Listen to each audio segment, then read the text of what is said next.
Pernah tak anda berada di sebuah parti yang riuh rendah? Muzik kuat, orang ketawa, semua orang bercakap serentak. Dan anda di situ, di satu sudut, memegang cawan. Tak bercakap banyak, hanya memerhati. Orang mungkin fikir anda pemalu atau bosan. Atau mungkin sombong, mereka silap besar. Sebenarnya, anda sedang bekerja. Otak anda sedang memuat turun data pada kelajuan tinggi. Anda bukan sekadar senyap. Anda adalah seorang pemerhati. Dan itu adalah kuasa besar anda. Selamat datang ke dunia di mana senyap. Itu bukan kekosongan, tetapi penuh dengan maklumat. Mari kita bincang tentang kuasa si pemerhati. Masalahnya, dunia kita dibina untuk golongan ekstrovert. Sistem pendidikan, pejabat, malah acara sosial, semuanya memihak kepada mereka yang lantang bersuara. Anda disuruh untuk lebih banyak bercakap. Jangan malu-malu. Cuba jadi lebih peramah. Lama-kelamaan, anda mungkin mula percaya ada sesuatu yang tak kena dengan diri anda.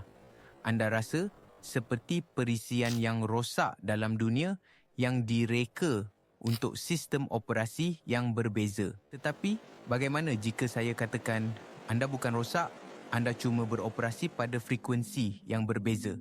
Frekuensi yang lebih dalam dan analytical. Untuk faham kenapa, kita kena lihat apa yang berlaku di dalam otak. Ini bukan soal pilihan. Ini soal biologi. Carl Jung, bapa pai psikologi analytical, pertama kali memperkenalkan idea introvert dan extrovert. Ringkasnya, extrovert mendapat tenaga daripada interaksi sosial. Introvert pula mendapat tenaga dari dunia dalaman mereka. Bagi extrovert, bersosial itu seperti mengecas telefon. Bagi introvert, ia seperti menggunakan bateri. Sains moden mengesahkannya. Otak kita berwayar secara berbeza.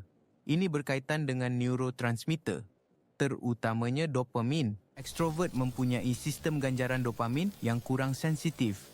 Mereka perlukan rangsangan yang kuat dan banyak, seperti perbualan rancak atau muzik kuat untuk rasa seronok. Otak mereka menggunakan laluan yang lebih pendek dan pantas untuk memproses maklumat, macam lebuh raya. Introvert pula sebaliknya. Kami lebih sensitif terhadap dopamin. Sedikit rangsangan sudah cukup. Terlalu banyak boleh memenatkan. Otak kami lebih bergantung pada asetilkolin, neurotransmitter, yang dikaitkan dengan tumpuan jangka panjang dan pemikiran mendalam. Laluan pemprosesan kami lebih panjang dan kompleks. Ini bukan lebuh raya. Ini adalah jalan kampung yang indah, di mana anda berhenti untuk menghargai setiap perincian. Dan di sinilah letaknya kuasa besar itu.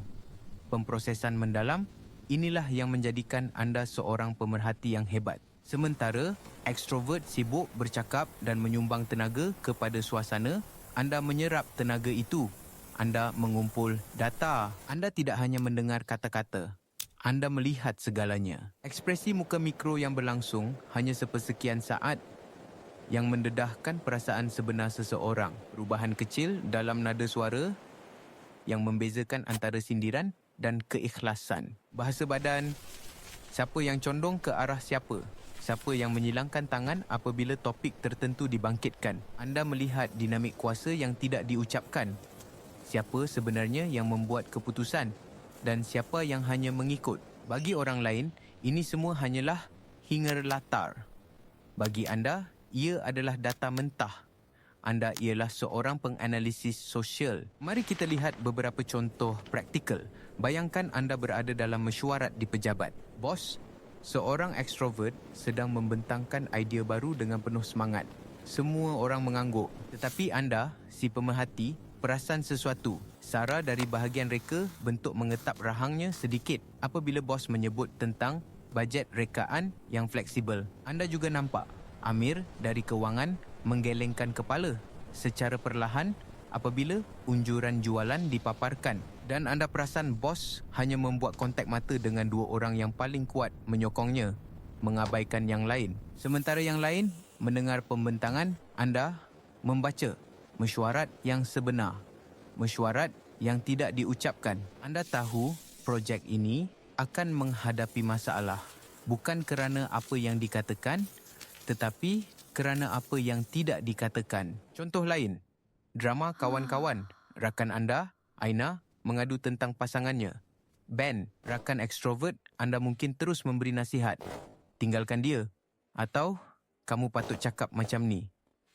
Ia adalah reaksi pantas. Tetapi anda yang telah memerhati Aina dan Ben selama berbulan-bulan tidak terus melompat ke kesimpulan. Anda teringat bagaimana mereka berdua menjadi tegang setiap kali topik kewangan dibincangkan, atau bagaimana Ben selalu memuji kerjaya Aina tetapi Aina nampak tidak selesa. Jadi, anda tidak memberi nasihat. Anda bertanya soalan yang tajam. Aina, aku perasan isu ni selalu timbul bila kamu berdua cakap pasal duit. Adakah itu punca sebenar masalah ni? Senyap. Aina terdiam. Anda telah memukul tepat pada sasaran. Anda bukan sekadar mendengar masalahnya. Anda telah memahami coraknya. Ini bukan sihir. Ini adalah hasil daripada pengumpulan dan pemprosesan data secara senyap.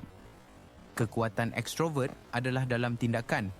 Kekuatan introvert adalah dalam pemahaman. Jadi, bagaimana anda boleh mengasah dan menggunakan kuasa ini dengan sengaja? Berikut adalah algoritma 3 langkah.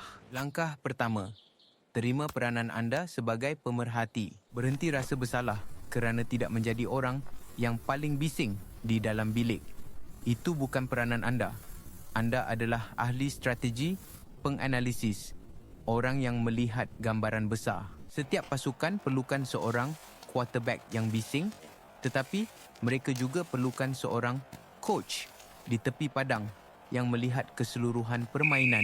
Apabila anda menerima ini, anda berhenti membazirkan tenaga untuk cuba menjadi orang lain dan mula menumpukan tenaga pada kekuatan anda. Langkah kedua, amalkan pemerhatian aktif. Pemerhatian bukan pasif. Ia adalah satu kemahiran yang aktif. Lain kali, anda berada dalam situasi sosial. Berikan diri anda satu tugasan. Contohnya, tugasan anda hari ini ialah perhatikan siapa yang paling banyak menyampuk dalam perbualan. Atau, kena pasti siapa pemimpin de facto dalam kumpulan ini, bukan pemimpin rasmi. Dengan memberi tumpuan yang spesifik, anda menukar pemerhatian rawak kepada pengumpulan risikan. Langkah ketiga, sintesis dan sumbang secara strategik. Mengumpul data tidak mencukupi. Kuasa sebenar datang apabila anda menghubungkan titik-titik. Itu, anda telah perhatikan Sarah yang tertekan dan Amir yang tidak bersetuju. Apa maknanya apabila digabungkan? Projek ini mempunyai risiko kewangan dan rekaan yang tidak diakui. Sekarang datang bahagian yang paling penting. Sumbangan anda. Anda tidak perlu bercakap banyak. Anda hanya perlu bercakap pada masa yang betul. Daripada berdiam diri, tunggu saat yang tepat dan ajukan soalan yang kuat. Bos, saya nampak unjuran jualan itu agak optimistik. Amir, sebagai pakar kewangan, boleh tak awak kongsikan jika ada sebarang risiko yang kami terlepas pandang? Boom! Dengan satu soalan, anda telah mengubah haluan mesyuarat. Anda telah membawa kebenaran yang tersembunyi ke permukaan. Anda tidak menjerit, tetapi kata-kata anda bergema. Kekuatan anda bukan pada kuantiti perkataan, tetapi pada kualiti wawasan. Jadi, mari kita simpulkan.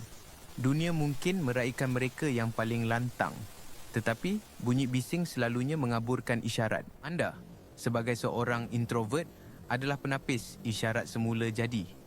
Otak anda direka untuk mengabaikan bunyi bising dan memberi tumpuan kepada perkara yang penting. Jangan pandang rendah pada kesenyapan anda.